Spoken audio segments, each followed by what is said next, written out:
now be the draft rules. This is actually going to be pretty loose based, but this is your chance to start asking your questions about what you want in there or what you want different from past challenges.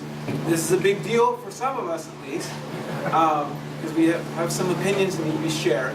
On the other hand, I think it's pretty important that we try to move this at a brisk clip. We're significantly behind schedule, and unless we want to be leaving here at midnight, I think we better step it a bit. So,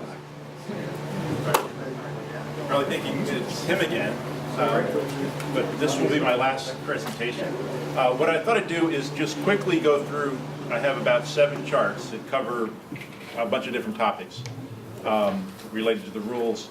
I'll run through those so that you see what the whole landscape is, rather than asking questions as we go along, because we might really get off the track. Then we'll go back through each page again. Oh, I don't have the microphone on. But we can go back through then each page one by one, and you can ask your questions about those items.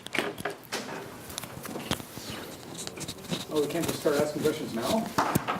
Well, I think we end up, using the whole time for the first page if we did that. And the thing is, something may come up later that you're wondering about. So, just in general, I mean, we want this to be as inclusive as possible, but also keep the playing field level for anyone that's entering into this, and not to discourage participants, especially the ones from outside the traditional sources for this kind of technology. So that's our kind of overriding goal. But at the same time, we don't want to exclude people that would be giving us the best ideas, the best concepts. Of course, I mentioned before, we can only award prizes to U.S. citizens, U.S. entities, and that's something we can't really change. That's not a NASA rule. The teams do maintain rights to their intellectual property. The limits on government support for the effort, we do have flexibility there. So that's something we can think about. I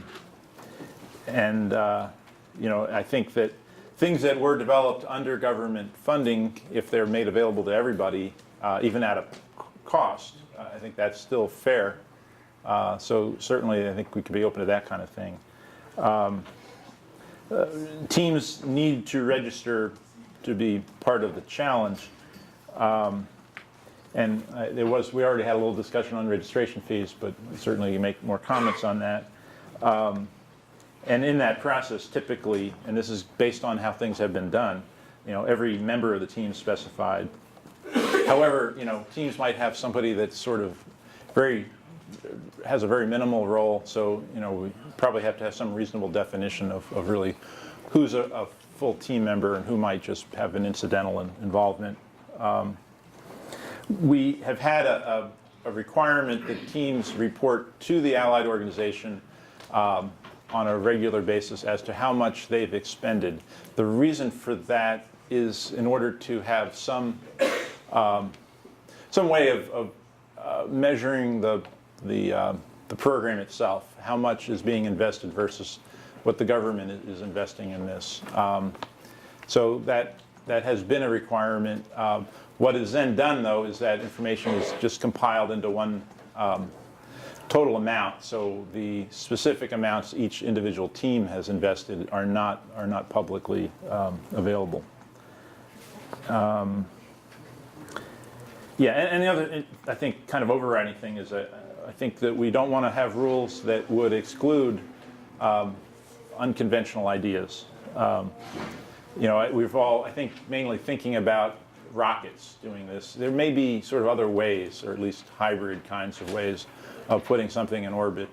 What we may end up with is, the kinds of concepts we would expect, but I would be very happy to see something that we didn't expect, something that we hadn't imagined as a way of putting something in orbit. If somebody out there has that idea, wouldn't expect them to bring it up now, but that'd be great if that happens. If you can do it. Okay, so that's on that topic. As far as the challenge attempts, I think we expect this to be a first to demonstrate kind of challenge, as opposed to saying, oh, on October 25th, everybody's going to come to Las Cruces and launch your satellites in orbit. That doesn't seem like a practical way to do a challenge like this one. But we need to then specify, what kind of advance notification is required, what kind of time period that would be. Since we're asking for it to be done twice in 1 week, maybe that period needs to be longer than a week, but it can't be unlimited, of course. And then, how far ahead do you have to let us know? And is that made public right away? Is that made public at some point? Can the other teams know what other teams are doing in that sense? I think there probably needs to be some kind of public notification, but that's an area also that we can work out. But and of course those would then have to be sort of first come, first served in terms of getting a time period that you're doing. There could be difficulties if they conflicted with another team, so we probably need to do one at a time. And then the question then is, what's that time period going to be like? Can the launch attempt come at any particular time? Because that'll impact whether we need to have people monitoring, round the clock for 2 weeks or whatever. That could be a pretty significant commitment to make. It may be that level of monitoring isn't really required, so we need to look at that and think about that and reflect that in the rules. And launch locations, do we limit the U.S.? Do we not? That's to me that's somewhat open at this point, but there may be reasons that we need to put limitations on that. The winning criteria, I'm assuming, is the winner's the first one to accomplish the objective in a scheduled time period. And that would be, as opposed to another way of doing it would be to have an open time period in which anyone that is successful is eligible for the prize, and then it comes down to some kind of tiebreaker. That's more or less the way the last year of the Lunar Lander Challenge was done. It worked out, but personally I think not having a tiebreaker kind of thing is better. It's better just to do first to demonstrate, and that's it. And especially starting out this way. In case of Lunar Lander, we were in the middle of a challenge that had started one way and ended up a little differently. But yeah, of course, 2 satellites within 1 week, and then you need to define what the orbit's going to be. Or do we have a minimum altitude? My inclination is not to have an inclination requirement, but again, I'm stating all these things as a sort of point of departure in terms of how we define the rules. I got a quick question. Yeah. How do you know you're not going to hit anything up there? I know it's really remote. Yeah. Well, that's a good question. We'll come back to that. And then in terms of eccentricity, other things about the orbit, I don't see any need to necessarily define any of that. This is basically demonstrating a capability of putting energy into a satellite enough to put it in orbit, and refinements can come later. And then how do we determine that it is in orbit? It's got to obviously make it around once. Is that sufficient or not? We need to define that. Where do you define the orbit starting and ending? And then twice in 1 week. I'm assuming that means in 168 hours you've gone from putting one in orbit to putting the other one in orbit. But that also comes back to how you define the point at which you say it's in orbit. And I think that the successful satellite deliveries don't have to necessarily be in successive attempts within the week. So this is assuming you've got a capability where you can just launch these things on a very frequent basis. I would say maybe you don't need to do 2 successful in a row, but that might be a rule if you thought that was important. And we'll come back to each of these again. And then defining the payload, I would say as a point of departure, although we can debate this as well, that the payload needs to be a real payload that is a separate part of the vehicle, not a part of the vehicle.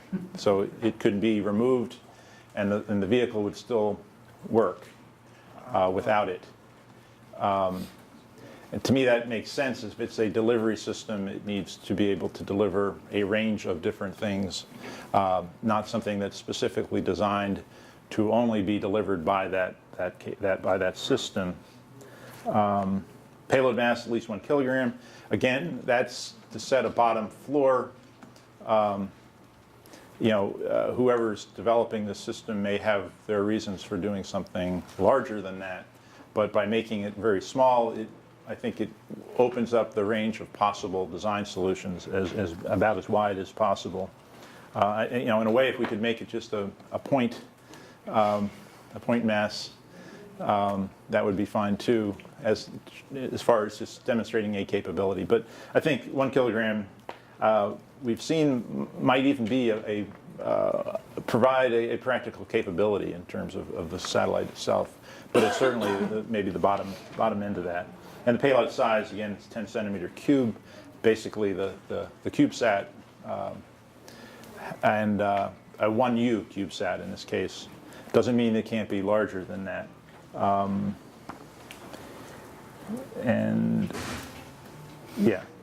The last thing on here is I think we want to have rules that would prevent an Atlas V or somebody like that launching twice in 1 week for some incidental reason. Hard to imagine happening, but and then winning the prize. It's like, well, they haven't demonstrated what we're really looking for in that case. Question though, I mean, if they're not registered as a competitor, then they would have to be registered as a team. That's one reason for having the registration, so that you don't get some kind of random event that somehow qualifies. Because, and again, I would assume we'd have to have some inspection of the vehicle in advance and, understand what it is before it goes. Of course, abiding by all the applicable laws, regulations. We'll be hearing from the FAA in a few minutes on that as well. And in that case, some of these questions I think we need to defer to them.